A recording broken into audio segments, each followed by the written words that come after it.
Radio Monaco. Sport Time avec Jean-Christophe Sanchez. Bonsoir à toutes et à tous, bienvenue sur Radio Monaco, bienvenue dans Sport Time. On est ensemble jusqu'à 19h comme tous les mercredis soirs.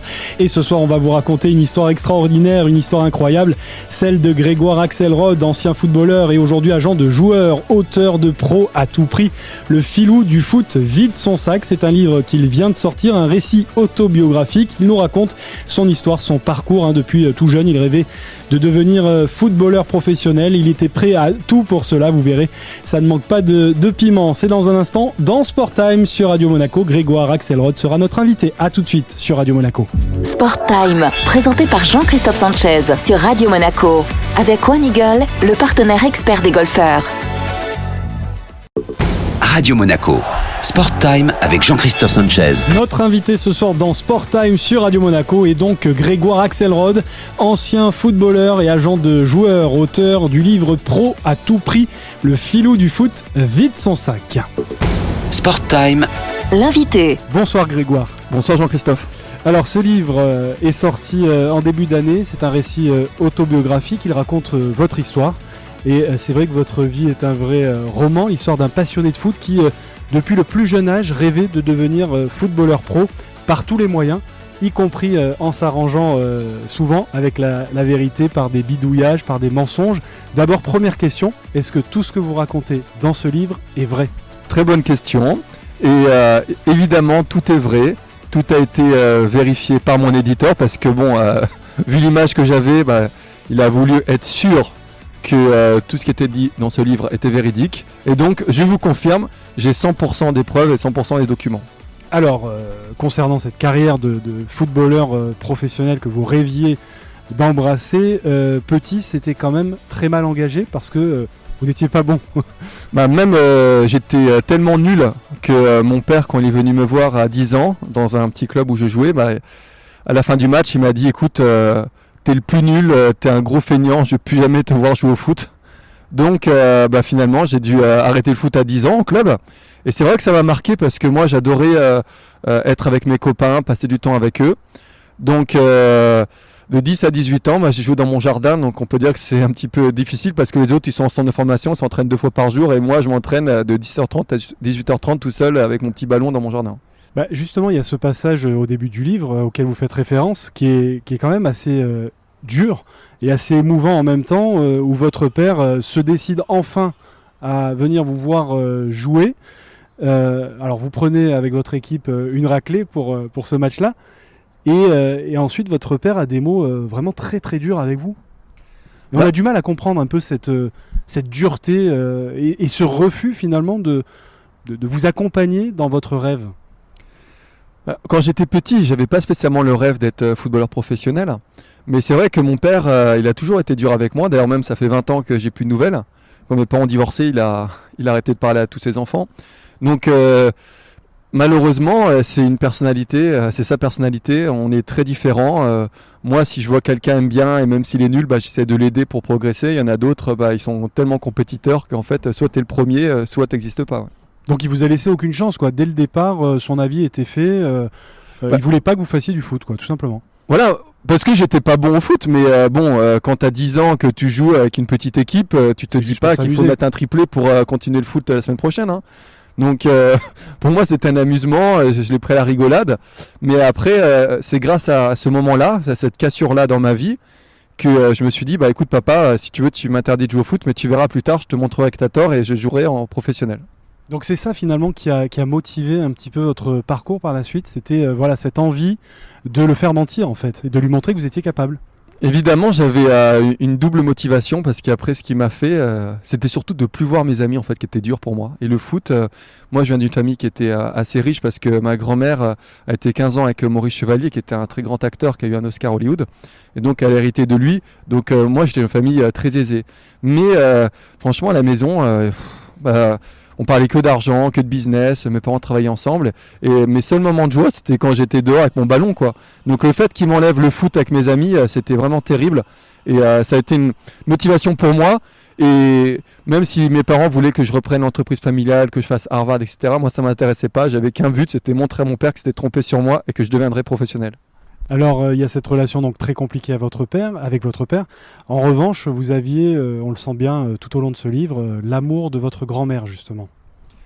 J'ai rencontré ma grand-mère assez tard, à 17 ans, et c'est vrai qu'elle avait énormément d'amour à me donner et que c'était quelqu'un d'extraordinaire qui me racontait ses aventures avec Maurice. Maurice, il part de rien, quoi. Je veux dire, il était acrobate quand il était jeune, il n'a jamais connu son père, et puis il devient une grande star de la chanson française. Après, il fait une carrière à Hollywood, 20 ans de carrière en premier rôle, hein, parce que nous en France, on dit que dès qu'un acteur fait une figuration ou un second rôle à Hollywood, on dit que c'est la consécration, mais lui, il a eu un Oscar, quoi.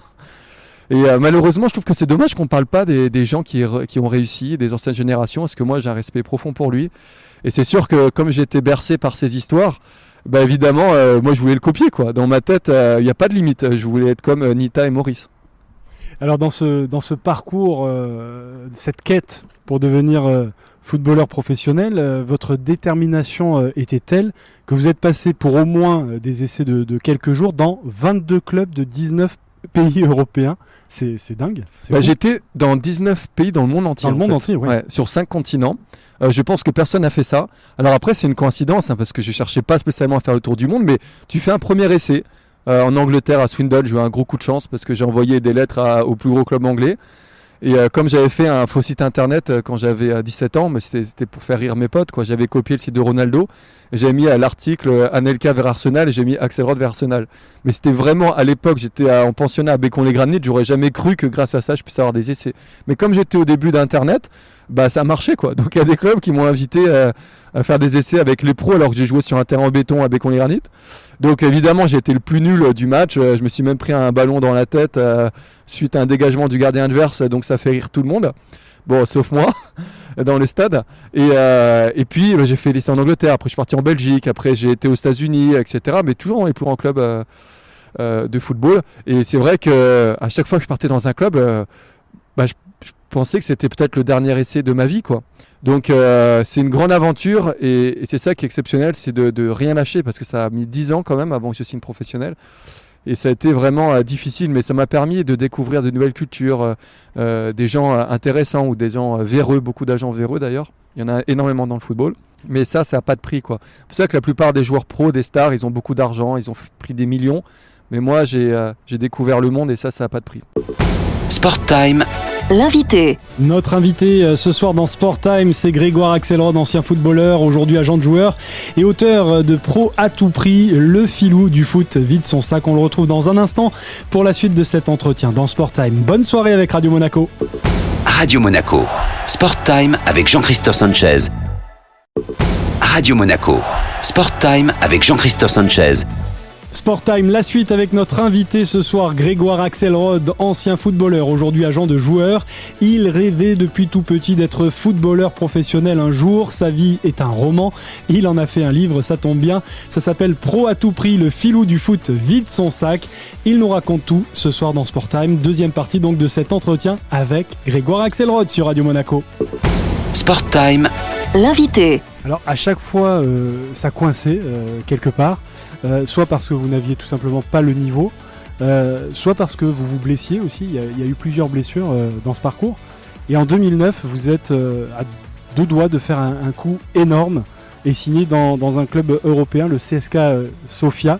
Mais votre supercherie a fini par être démasquée assez rapidement d'ailleurs finalement. Malheureusement oui, parce que j'ai joué au PSG, mais j'étais en équipe 5. Donc l'équipe 5, c'est l'équipe des bouchers qui jouent le dimanche matin. Et, en district, c'est ça ? Voilà, c'est en district le pire niveau. Mais c'était PSG. Et en fait, moi, sur mon CV, je mettais PSG réserve. J'allais pas mettre PSG équipe 5 parce que c'était tellement nul que personne me donnerait un essai. Donc en fait, au bout d'un moment, t'as pas le choix, quoi. Et moi, ce que je voulais, c'était pas signer directement. Parce qu'il y a plein de joueurs qui signent avec des faux DVD, en trichant sur leur âge, même maintenant. Mais moi, je voulais pas ça. Je voulais être à l'essai dans un club et montrer sur le terrain que j'avais les capacités de signer. C'était ça que je voulais. Et quand le CSKA Sofia m'a mis à l'essai, j'étais content. J'étais hyper fit. Bon, quand on demande aux joueurs pendant l'été de se reposer, moi je m'entraînais 2 fois par jour, donc j'étais plus que prêt physiquement. Et c'est vrai qu'au bout du 2e jour, l'entraîneur a dit à mon agent qu'il voulait me signer 15 000 € par mois pendant 3 ans. Et ils m'ont annoncé sur le site du CSK, en me disant on va signer ton contrat demain. Sauf qu'ils ont fait l'histoire à l'envers. Normalement, c'est tu signes le contrat et après, ils t'annoncent sur le site. Et dans la nuit du dimanche, comme ils m'ont mis sur le site, forcément, tu as des fans du CSKA Sofia qui se sont renseignés sur les forums du PSG. en disant tiens, on signe un de vos joueurs, Axel Rod, qu'est-ce que vous en pensez?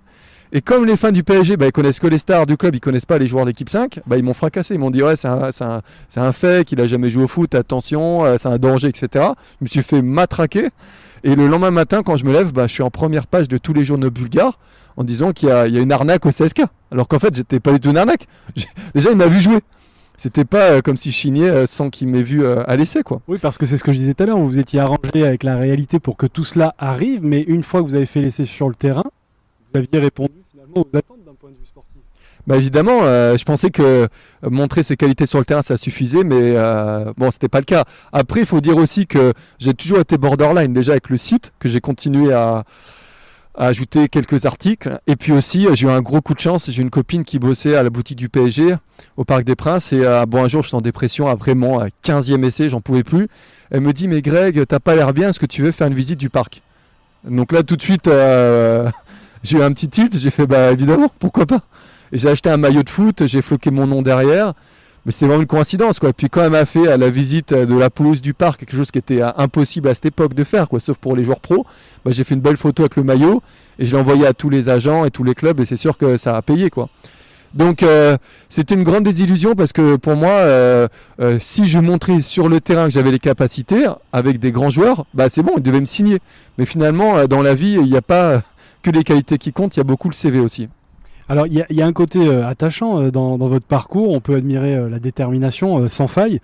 Et parfois, il y a des moments où on se dit c'est un peu pathétique. Et puis, on a l'impression aussi, quelque part, que il y a beaucoup de gens qui vous en veulent, qui vous mettent des bâtons dans les roues.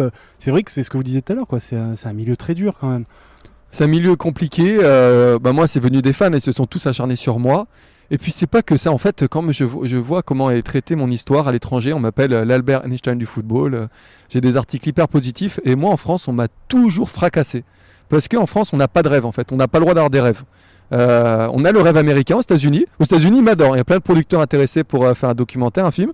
Et en France, on me dit toujours que je suis un escroc, un imposteur, etc. Alors, j'ai jamais pris un centime à personne. J'ai juste voulu avoir des essais dans les clubs. Comme il y a des gens qui veulent avoir des entretiens au boulot. Ok, super, t'as un entretien, t'es bon, t'es pris, t'es pas bon, t'es pas pris, quoi. Mais malheureusement, c'est vrai que je me suis rendu compte que le système français, il te disait en gros, bon, allez, t'es en équipe 5, tu restes en équipe 5. Et moi, j'ai prouvé après, en étant agent de joueur de foot, j'ai pris des jeunes de cité, en région parisienne, qui étaient complètement perdus, même il y en a qui étaient dealers, qui avaient 16 ans, et je les ai amenés dans les plus grands clubs anglais, comme Aston Villa, Manchester City, Liverpool, parce que je voulais leur montrer à tout le monde que moi, je ne jugeais que sur la qualité. Et d'ailleurs, il y a un des joueurs qui a signé à Aston Villa un contrat de 2 ans pro, alors qu'il n'était même pas gardé dans son petit club en région parisienne. Donc voilà, moi j'ai une mentalité différente, mais c'est vrai qu'en France, après ça fait plus vendre de dire que tu es un imposteur, c'est sûr, hein, même s'il n'y a rien derrière, c'est sûr que les gens ça les intéresse plus, quoi. Mais vous n'avez aucun regret aujourd'hui? J'ai des regrets parce que j'ai été impatient, mais j'ai pas de regrets dans la manière de faire. Quand j'ai fait un site internet à Bécon-les-Granites, je pouvais pas savoir ce que ça allait faire. Et après la photo au Parc des Princes, je l'ai utilisée, ça m'a fait rire, mais je joue au PSG, sauf que je joue en équipe 5, quoi. Le seul regret, c'est que j'ai eu une offre en Chine après le Canada pour signer un contrat pro là-bas en D2 chinois, qui est une bonne ligue, qui est professionnelle. Et j'ai refusé ce qu'on m'a proposé d'aller en D1 chinoise. Et quand je vais dans le club de D1 chinoise, je me sens fort, je pense que je vais signer. Et malheureusement, ce qui se passe, c'est que quand j'arrive au déjeuner avec l'équipe, c'est un buffet chinois, je commence à me servir de riz, un peu de viande, et je mange la viande. Je dis, elle est super bonne la viande. Et je dis au traducteur, je fais, mais qu'est-ce que c'est comme viande ça? Il me fait waf.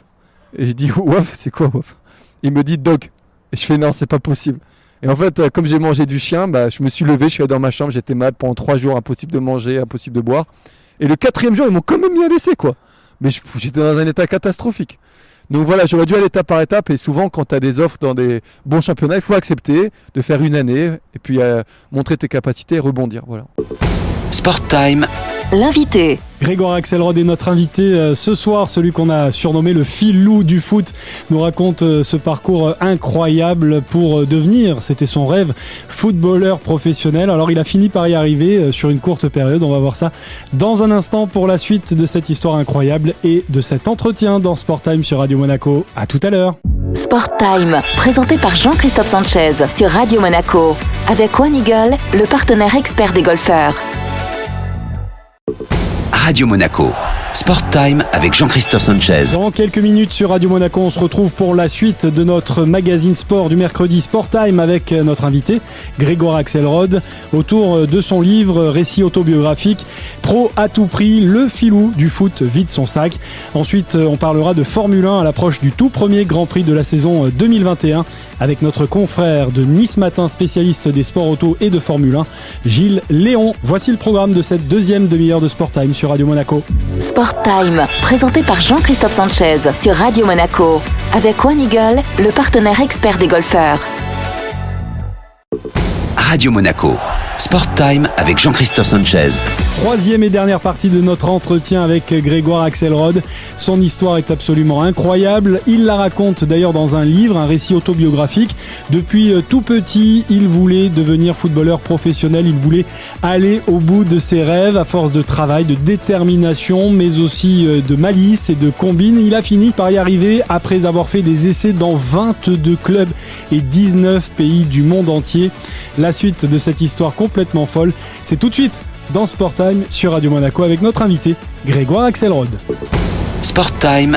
L'invité. Ça a quand même marché au bout du compte au Canada. Vous avez réussi à décrocher un Au Canada, j'ai eu un contrat d'1 an pro au bout du 21e essai, oui. Et donc j'ai fait 15 matchs titulaires. Au début, je suis arrivé, ils m'ont mis titulaire. Malheureusement, j'ai pas été au bon niveau. Après, j'ai été remplaçant pendant 3 mois. Et puis après, j'ai fini la saison titulaire. Donc voilà, c'était une belle histoire. J'ai eu mon contrat FIFA Pro. Jouer dans une ligue où tout était télévisé, c'était beau. C'était vraiment un rêve qui s'est réalisé. Mais voilà, faire une année, ça m'a suffi. Après, après j'étais en Chine, j'aurais pu signer là-bas en D2, mais malheureusement, j'ai refusé. Je suis allé en D1, ça s'est super mal passé. Et après, je suis allé dans la vie active, dans le sport auto. Mais bon, je suis content d'avoir réalisé mon rêve parce que clairement, quand les médias te fracassent, en 2010, quand on sort que je suis l'imposteur du foot, sérieusement, je me suis dit, attends, il y a 2 solutions. Soit je fais de la télé-réalité, parce qu'on m'a proposé de faire ça, ou soit je continue dans mon coin à travailler et essayer de trouver un contrat pro pour montrer aux gens qui sont trompés sur moi. Parce que si demain Pierre Ménès il va faire un essai dans un club pro, il ne dure pas 10 minutes. Hein. Mais bon. Mais lui, on dirait que c'est une belle histoire, alors que moi, je suis une imposture. Puisque vous parliez de télé-réalité, Grégoire, est-ce que au fond, c'était vraiment par amour du ballon rond que vous avez fait tout ça, ou est-ce que c'était plutôt la lumière, la gloire et l'argent qui va avec aussi que vous recherchiez ? Sincèrement, c'est sûr que je voulais pas une vie tranquille. Hein. J'aurais pu faire comme mon père, Harvard et puis son entreprise, mais j'ai pas voulu faire ça. J'ai pris tous les risques parce que, en fait, au divorce de mes parents, quand j'ai dit que j'allais pas suivre le chemin de mon père, clairement, je me suis retrouvé à la rue, quoi. J'ai dû bosser au McDo. Hein. Donc moi, je passe des week-ends dans les 5 étoiles au McDo. Donc au début, ça me faisait rigoler parce que c'était comme une nouvelle vie pour moi. Puis personne ne savait qui j'étais vraiment, d'où je venais. Mais bon, au bout d'un moment, ça a été compliqué. 10 ans, j'étais au d'accueil, j'ai fait plein de petits boulots. Mais comment dire, dans la vie, c'est ça, c'est faire des expériences, qu'elles soient bonnes ou mauvaises. C'est pas de rester chez soi, regarder la télé toute la journée, c'est bidon. Donc j'ai galéré, j'ai réussi à remonter. Et voilà, alors après, la lumière, c'est sûr que mes exemples, c'est Maurice Chevalier et Nita Raya, c'est clair. C'est ma grand-mère et Maurice. Donc c'est sûr que je les ai suivis pour moi. Aujourd'hui, Grégoire, vous êtes agent de joueur ? Oui, je suis agent de joueur de foot et je gagne aussi ma vie grâce au livre, mais je gagne plus par le football. Ouais. Et vous avez conseillé donc notamment l'ancien joueur de Cannes et de Nice, Éric Botéac, et le monégasque Aurélien Tchouaméni également au début de sa carrière. Voilà, en fait, j'étais 4 ans avec Aurélien et Éric Botéac, je suis toujours son agent. Donc c'est des aventures incroyables parce qu'Aurélien, je l'ai rencontré quand il avait 15 ans, quoi. Et c'était un jeune joueur de Bordeaux. Au début, j'étais venu pour voir un ami à lui qui jouait dans son équipe. Et clairement, quand je l'ai rencontré, j'ai vu un gros talent, quoi. Parce que même au départ, j'ai rencontré, il m'a dit, tiens, tu reviens me voir demain, parce que je vais m'entraîner avec les U17, 17DH ou nationaux. Et en fait, de loin, je m'étais trompé sur Aurélien. Parce que je ne l'ai pas vu longtemps, et j'ai cru que c'était un autre joueur. Mais par contre, pendant tout l'entraînement, je vois un joueur avec des chaussures roses, et je dis, waouh, lui, c'est Pogba, c'est un phénomène. Et pendant tout l'entraînement, je me suis dit, mais j'ai vraiment pas de chance, quoi. À chaque fois, on me présente le mauvais joueur. Et à la fin de l'entraînement, j'attendais Aurélien, et puis c'est celui qui a les chaussures roses qui est venu me voir, et qui me dit, tiens, ça va, Greg? Et là, je dis, ouh là là, je suis tombé sur le bon, en fait. Et c'est vrai qu'il avait c'est un joueur intelligent, qui a une très bonne technique, super mentalité, donc je savais qu'il irait loin. Après, tu sais jamais jusqu'où, quoi. qu'il fait en ce moment. Il explose là. Ouais, c'est vrai. Après, je pense que l'entraîneur, ça joue beaucoup. À Bordeaux, sûr, quand tu as tes entraîneurs comme Eric Bédou, etc., tu progresses un peu moins vite que quand tu as Niko Kovac, hein, ça c'est sûr. Hein. Donc, moi, je pense qu'à Monaco, il est vraiment dans la meilleure équipe pour aller le plus haut possible. Et franchement, il n'a pas de limite. Et là, en ce moment, il est en train de tout cartonner et commence à avoir des grosses stats. Je suis vraiment content pour lui et pour son père aussi, parce que c'est des bonnes personnes. Votre vie est un roman, on le disait tout à l'heure, Grégoire, mais ça pourrait aussi faire un film. Est-ce qu'il pourrait être adapté prochainement à la télévision ou au cinéma, pourquoi pas ? Alors, en ce moment, il y a beaucoup d'intérêt pour un documentaire. Et le film, on m'a proposé aussi. Donc après, c'est l'éditeur qui reçoit les offres et qui négocie. Mais bon, c'est sûr que quand je vois que j'ai l'intérêt aux États-Unis, je suis très content, quoi. Parce que c'est une histoire mondiale. Et après, c'est sûr qu'avec le Covid, plus personne ne fait rien. Donc moi, je suis arrivé au bon moment avec le livre, dans un sens. Et voilà. Mais je suis content, mais je reste mesuré. J'attends de voir étape par étape jusqu'où on va, avec quel producteur, parce que c'est long de faire un film ou un documentaire. Mais en tout cas, qu'il y ait autant d'intérêt, franchement, je suis très heureux. Merci beaucoup, Grégoire. Merci à vous. Sport Time. L'invité. Grégoire Axelrod était notre invité ce soir dans Sport Time pour un entretien passionnant autour de son ouvrage que je vous conseille, que je vous recommande, Pro à tout prix, le filou du foot vide son sac.